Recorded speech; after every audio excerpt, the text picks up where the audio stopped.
তুইও দেখছি তোর বাবা মামা আর চয়নের মতো হয়েছিস, কিছু বলে একবার খ্যাক খ্যাক করে উঠিস। হ্যাঁ কাকিমা, মানছি আমি একটু খিটখিটে হয়ে গেছি।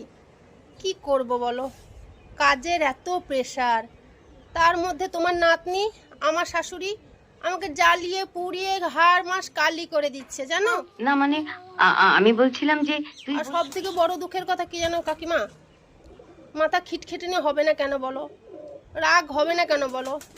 এত পরিশ্রম করার পরে ভিডিও করি, ভিডিওতে এখন একদম ভিউ নাই। আর তুমি জানো না কাকিমা, ভিডিওতে যদি ভিউ না হয় না, আর্নিংও হয় না, রোজগারও হয় না।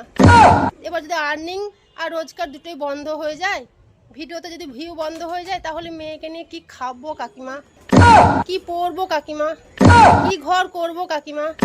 তার জন্য মাথা ঠিক থাকে না। ভাবনা ছেড়ে এবার নিজের কথা ভাব। আর তার মধ্যে এত কাজের প্রেশার। ভালো থেকো কাকিমা।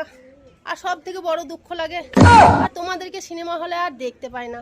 সিনেমা হলই নাই, সিনেমা হলগুলো যে কোথায় হারিয়ে গেল, বড় বড় বিল্ডিং হয়ে গেল, মাল্টিপ্লেক্স হয়ে গেল, কাপড়ের দোকান হয়ে গেল জানো কাকিমা। সে তোমাদের মতন সিনেমাও তৈরি হয় না, আর এত ভালোবাসার সিনেমাও দেখতে পাই না পরিবারকে নিয়ে। ভালো থেকো কাকিমা, আমার প্রণাম নিও। আর খাবার করবো না, রাগ করো না, ভালো থেকো।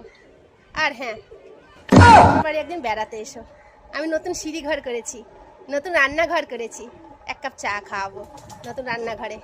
আর তোমার নাতিকে একটু বুঝিয়ে যেও তো, ওরও না মাথা সারাক্ষণ গরম হয়ে থাকছে, খিটখিট খিটখিট খিটখিট খিটখিট খিটখিট খিটখিট খিটখিট সারাক্ষণ করছে জানো, শাসনঝাড়ি। ছাদে বলি সব দিক দিয়ে ম্যানেজ করতে করতে আমার মাথা না হিট হয়ে যাচ্ছে কাকিমা। ভালো থেকো।